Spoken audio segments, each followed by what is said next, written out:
Hello friends, educational fact channel में आपका स्वागत है। हाजिर है आपके लिए एक और वीडियो को लेके। जैसा कि आप सभी को पता है कि आपका जो जेबीटी एंट्रेंस टेस्ट है वो इस मंथ होने वाला है, कुछ ही दिन बाकी हैं। तो उसके लिए आप प्रिपरेशन कर रहे होंगे और हमने भी आपके लिए इसके रिगार्डिंग 2 वीडियो पहले ही अपलोड कर दी है, जिसमें कि आपका रिस्पॉन्स आ रहा है।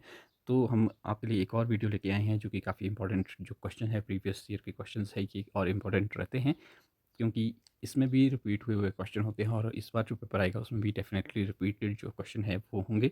इसमें हम इंग्लिश और हिंदी सेक्शन कवर करेंगे, यानी कि 50 क्वेश्चन जो है हम डिस्कस करने वाले हैं हिंदी और इंग्लिश का। तो काफ़ी इंपॉर्टेंट क्वेश्चन है, आप बने रहें एंड तक, वीडियो को पूरा देखें और अपने फ्रेंड्स के साथ शेयर करें।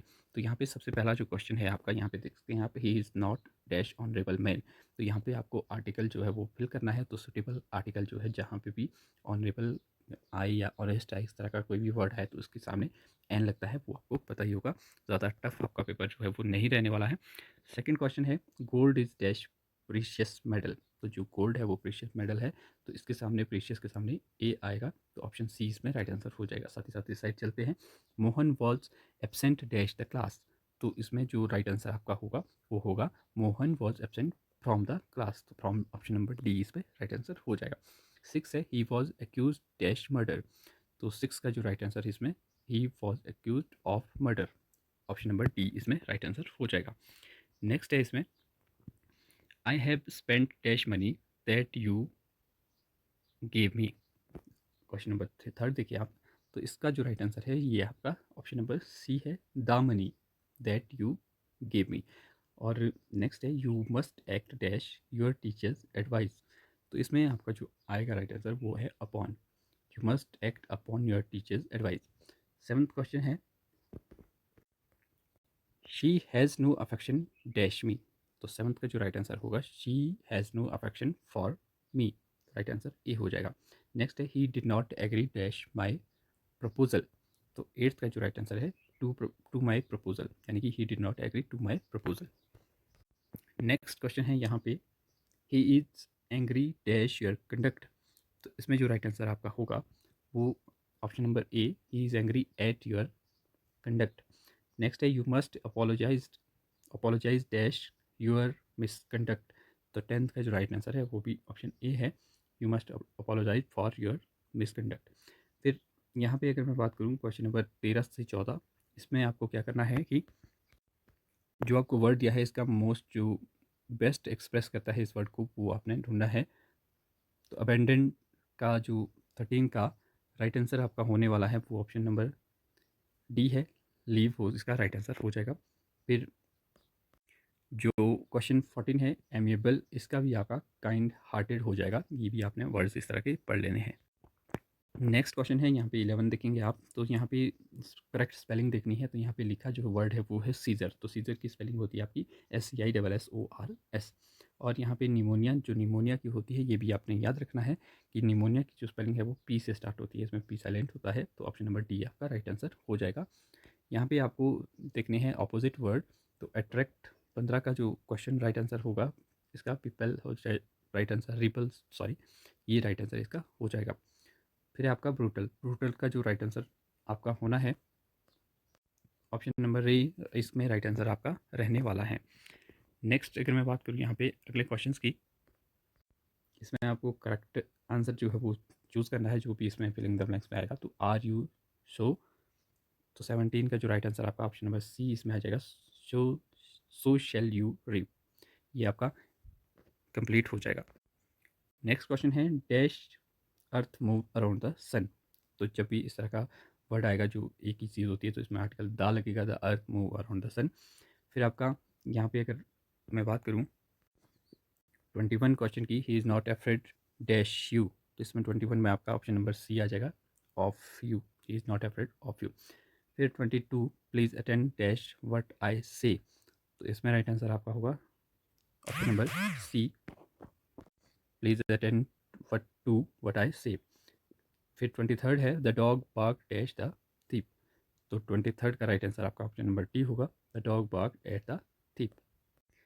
यहाँ पे जो क्वेश्चन है, name the part of the speech underline in the sentence, यानी कि स्केर्ड आपका यहाँ पे अंडरलाइन है, the Gita is a scared book of Hindu. तो इसमें जो आपका ये 19 का राइट आंसर है वो ऑप्शन नंबर सी है, ये आपका क्या है, एडजेक्टिव है। फिर है आपका 24 की अगर मैं यहाँ पे बात करूँ, they have dash new car, तो 24 का राइट आंसर आपका ऑप्शन नंबर सी होगा, न्यू कार, सामने एन न्यू कार, सॉरी यहाँ पे एन नहीं आएगा, न्यू कार है तो ए आएगा, यहाँ पे एन नहीं आएगा। न्यू में वॉवल की साउंड नहीं आ रही है, तो आपका ए जो है ऑप्शन नंबर सी इसमें राइट आंसर होगा 24 का। यहाँ पे आपको करेक्ट प्रपोजिशन जो है वो बनानी है इस सेंटेंस को पूरा करने के लिए, तो यहाँ पे he must avoid dash his promise, तो 20 का जो राइट आंसर है option number C, by his promise. फिर है 25 बीवेयर डैश पिक पॉकेट्स, तो 25 में आपका right answer option number C होगा, बीवेयर ऑफ पिक पॉकेट्स। अब आपका यहाँ से दूसरा सेक्शन स्टार्ट होता है जो आपका हिंदी रहने वाला है। तो हिंदी में पहला आपका जो क्वेश्चन है, एक या अनेक अक्षरों की मेल से जो सार्थक इकाई बनती है उसे क्या कहते हैं। तो जब एक या अनेक अक्षरों से यहाँ पे कहा गया है, तो ये जो बनता है ये शब्द बनते हैं अक्षरों को मिला के। फिर आपका यदि जमा अपी, तो यदि जमा अपी का होता है यद्यपि, यानी कि ऑप्शन नंबर बी। फिर है 28 का जलज कैसा शब्द है, तो जलज ये बहुत बार पूछा गया शब्द है ये आपका, तो ये आपका योग रूढ़ है जलज। फिर 31 पे आते हैं, यहाँ पे हिंदी के वर्ण कौन सी लिपि में लिखे जाते हैं, तो जो 31 का राइट आंसर होगा आपका ऑप्शन नंबर सी। आपको पता है कि हिंदी की जो लिपि है वो देवनागरी है। फिर आपका ई कैसे स्वर है, ये एक और क्वेश्चन में भी पूछा, क्वेश्चन पे मतलब जो एंट्रांस टेस्ट हुआ था उसमें भी पूछा गया था, लेकिन क्वेश्चन थोड़ा घुमा के था। तो यहाँ पे जो आपका है ई, बड़ा ई जो है उसे हम दीर्घ स्वर कहते हैं, तो ये इसका राइट आंसर होगा। फिर है आपका नेक्स्ट क्वेश्चन, श्वास की मात्रा के आधार पर व्यंजनों के कितने भेद है, तो श्वास की मात्रा के आधार पर व्यंजनों के जो है वो 2 भेद है। नेक्स्ट क्वेश्चन की अगर मैं बात करूँ, यहाँ पे आ उपसर्ग का उदाहरण नहीं है, तो जो आ उपसर्ग जिसमें नहीं है वो क्या होगा, तो 29 का जो राइट आंसर आपका होगा ऑप्शन नंबर ए, अनाकानी। फिर यहाँ पे दो शब्दों के योग से जोड़ा बनाने वाले शब्द डैश कहलाते हैं, ये भी हमने पिछले जो वीडियो बनाई थी उसमें भी इस तरह का क्वेश्चन था, तो इसका जो है ये आपका युगम राइट आंसर हो जाएगा। फिर यहाँ पे अशुद्ध शब्द आपको छानना था, तो अशुद्ध शब्द ये भी रिपीटेड क्वेश्चन है, क्योंकि इस तरह के क्वेश्चन आपको हर पेपर में देखने को मिल जाएंगे। तो यहाँ पे भी जो आपका है जो 34 का है वो आपका, अब एक तो यहाँ पे आपका जो ये उज्ज्वल है ये इसमें गलत है, क्योंकि उज्ज्वल में दोनों ही जो जौ है वो आधे होते हैं। फिर निर्बल का जो विलोम है वो क्या होता है, तो निर्बल का विलोम होता है आपका सबल। फिर नेक्स्ट है आपका द्विगु समास का उदाहरण बताना है आपको, तो 36 में द्विगु समास जो है आपका वो तिरंगा है। फिर यहाँ पे है जातिवाचक संज्ञा छांटिए, 37 में जातिवाचक संज्ञा जो है वो है आपकी पर्वत, जातिवाचक संज्ञा है। फिर यहाँ पे यमपुर पहुँचाना मुहावरे का अर्थ है, तो क्या है ये, इसका अर्थ है मार डालना, यानी कि यमराज के पास पहुँचा देना। चारू चंद्र की चंचल किरणें खिल रही थी जलथल में, कौन सा अलंकार है इसमें, इसमें कौन सा अलंकार है, तो इसमें है आपका अनुप्रास अलंकार, ये भी आपको पता होना चाहिए। फिर यहाँ पे सुपरिटेंडेंट को हिंदी में क्या कहते हैं, तो ये भी एक बड़ा ट्रिकी क्वेश्चन है। तो हम सुपरिटेंडेंट कॉमन भाषा में भी बोल देते हैं, लेकिन हिंदी में हमें इसका जो पता है वो नहीं होता है, तो इसका जो राइट आंसर होगा ऑप्शन नंबर डी, अधीक्षक।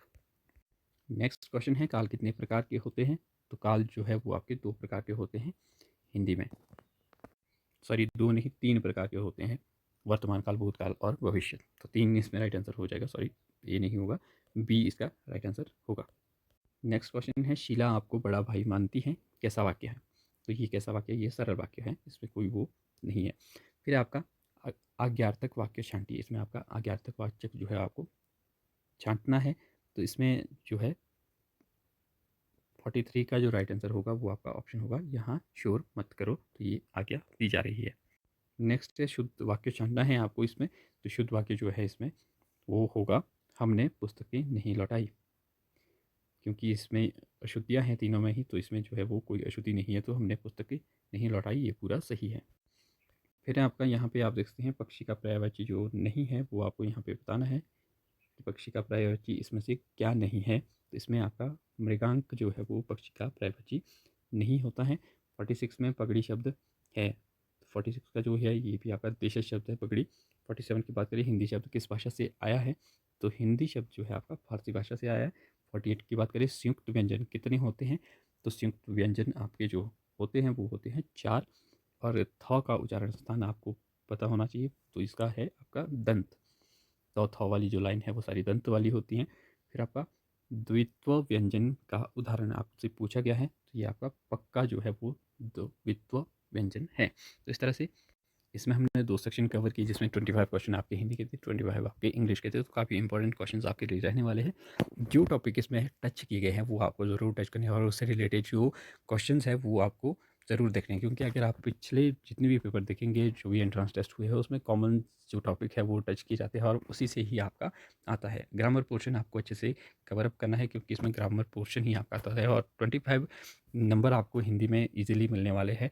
तो इसलिए आप अपनी प्रिपरेशन को जारी रखें, वीडियो को ज़्यादा से ज़्यादा लाइक और शेयर करें, ताकि हम और भी वीडियो आपके लिए ज़्यादा से ज़्यादा वीडियोज़ लेते आएँ, क्योंकि कुछ ही दिन बच गए हैं, तो आपकी जो प्रिपरेशन है वो ज़्यादा से ज़्यादा अच्छी होनी चाहिए।